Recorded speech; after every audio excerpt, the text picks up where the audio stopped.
Did you know you can take your soy milk from a 7 to a 10 just by adding one simple ingredient you actually have in your kitchen?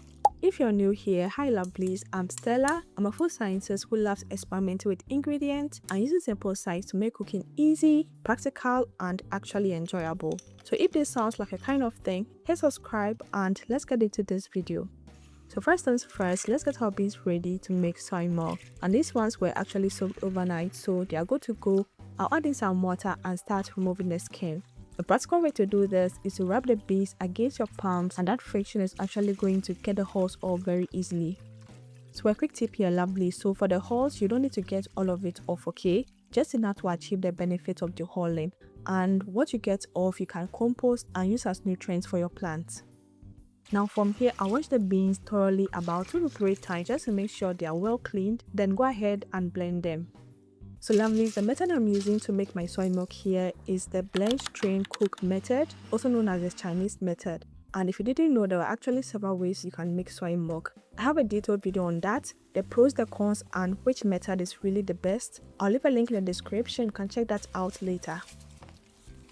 So after blending and straining, what you'll be left behind is this fiber-rich pulp known as Okara. And Okara is actually very nutritious because it is packed with protein, essential minerals, and actually low in calorie. And honestly, one of my favorite ingredients to cook with.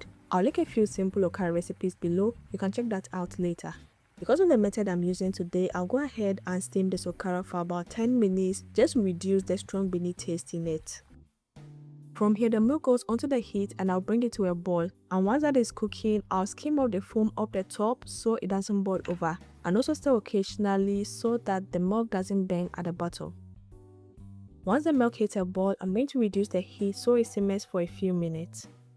After a few minutes, the milk is ready. I'll take it off the heat and strain it one more time to trap any residues. Then I'll cover and allow this cook for a while. And lovelies, look at how good it's already looking.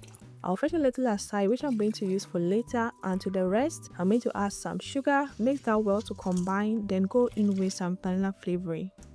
At this point technically your soy milk is ready and you can enjoy it from this point. It tastes really good of course, and it can easily pass as a solid 7. My lovelies, here's a game changer and a secret. To take your soy milk from a 7 to a 10, you need one simple ingredient, and that is salt. Just a little pinch and this changes everything. Here's why. Salt is a taste enhancer. It reduces bitterness and balances sweetness. And by adding salt, your soy milk doesn't just taste sweet, it also tastes full and rounded. And you only need about an 8 spoon per 1 liter of soy milk to achieve this perfection.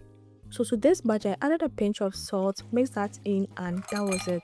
I poured some of the milk over ice and this was heavenly, lovelies. It was richer, smoother, and well balanced. The first time I tried this, I couldn't believe the difference, and from there I'd add salt to my soy milk every time. Try it and you will really notice the difference.